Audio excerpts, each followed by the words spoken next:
మనం చేసుకున్న పాపము, పుణ్యము అనే కర్మల ఫలితాలను ఎంతకాలం పాటు అనుభవించాల్సి వస్తుందనే లెక్క మీకు తెలుసా? కృతయుగంలో ఇంద్రద్యుమ్న అనే చక్రవర్తి ఈ భూమండలాన్ని ధర్మబద్ధంగా ప్రజారంజకంగా పాలించేవాడు. అతను ఎన్నో గొప్ప దానాలు చేశాడు. షోడశ మహాదానాలు విరివిగా చేసేవాడు. ఇంద్రద్యుమ్నుడు చేసిన పుణ్య కార్యాల వల్ల అతను మరణించాక దేవదూతలు వచ్చి సరాసరి స్వర్గానికే తీసుకుని వెళ్లారు. స్వర్గంలో సుఖభోగాలు అనుభవిస్తూ ఆనందిస్తున్నాడు. అలా ఎంతకాలం పాటు అనుభవించాడో అతనికే తెలియలేదు. అయితే ఒక రోజు ఇంద్రద్యుమ్నుడి దగ్గరికి దేవదూతలు వచ్చి, నీవు చేసుకున్న పుణ్యఫలం అయిపోయింది, ఇక నీకు స్వర్గంలో ఉండే అర్హత లేదు, వెంటనే భూలోకానికి వెళ్లిపో అని చెప్తారు. అది విన్న ఇంద్రద్యుమ్నుడు, అదేంటి, నా పుణ్యఫలం అప్పుడే తీరిపోవడం ఏమిటి, ఇంకా చాలా ఉంటుంది అని చెప్తాడు. అది విన్న దేవదూతలు, నిరూపించుకోగలవా అని ఇంద్రద్యుమ్నుడిని అడుగుతారు. అదెంతసేపు, నన్ను భూలోకానికి తీసుకుని వెళ్ళండి, నా పుణ్యఫలం ఎంతుందో మీకు చూపిస్తాను అని దేవదూతలతో కలిసి భూలోకానికి వస్తాడు. భూలోకానికి వచ్చిన ఇంద్రద్యుమ్నుడు ఒక్కసారిగా ఆశ్చర్యపోతాడు. భూలోకం మొత్తం మారిపోయింది. తనకు తెలిసిన వారు ఒక్కరు కూడా ఉండరు. అయితే ఆ కాలంలో భూలోక వాసులందరిలోకి అతి వృద్ధుడు మార్కండేయుడు ఒక్కడేనని తెలిసి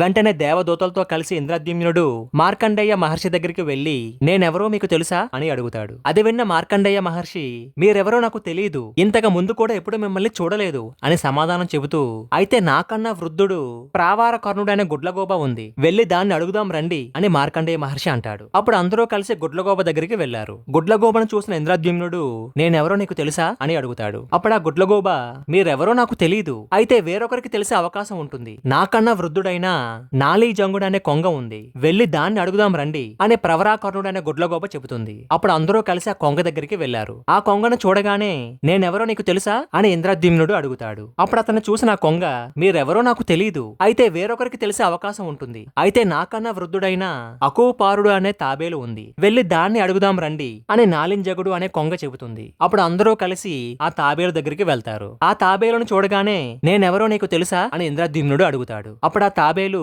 అయ్యో, మీరు తెలియకపోవడం ఏమిటి, మిమ్మల్ని నేను ఎలా మర్చిపోగలను, మీరు ఇంద్రద్యుమ్న చక్రవర్తి, మీరు ఎన్నో యజ్ఞయాగాలు చేశారు, నన్ను ఎన్నో సార్లు కాపాడిన గొప్పవారు మీరు, దానాలు చేయడంలో మిమ్మల్ని మించిన చక్రవర్తే లేడు. ఆ కాలంలో మీరు చేసిన గోదానాల అనంతరం ఆ దానాలను స్వీకరించిన బ్రాహ్మణులు ఆ గోవులను తోలుకుంటూ వెళ్తుంటే ఆ గోవుల కాళ్ల గిట్టల తొక్కుడు చేతనే ఈ కొలను ఏర్పడింది. అందుకే ఈ కొలనుకు ఇంద్రద్యుమ్నము అని మీ పేరే పెట్టారు ప్రజలు. నా సంతతి వారంతా ఈ కొలనులోనే ఎప్పటికీ నివసిస్తూ మీ పేరు చెప్పుకునే జీవిస్తూ ఉన్నారు అని చెప్పగానే ఆ సమాధానంతో తృప్తి చెందిన దేవదూతలు ఎప్పటికీ తరిగిపోని పుణ్యాన్ని సంపాదించిన ఇంద్రద్యుమ్నుని క్షమాపణ అడిగి తిరిగి ఆయన్ను స్వర్గానికి తీసుకుని వెళ్తారు. మనం చేసే పుణ్యమైన పాపమైన అది ఎన్నాళ్ళు భూమిపైన మనుషులు చెప్పుకుంటూ ఉంటారో అంతకాలం పాటు వాటి నుంచి వచ్చే ఫలితాలు ప్రతి వ్యక్తి అనుభవించక తప్పదు. మీ వల్ల 10 మంది బాగుపడితే అది మీకు కోటి జన్మల పుణ్యఫలాన్ని అందిస్తుంది.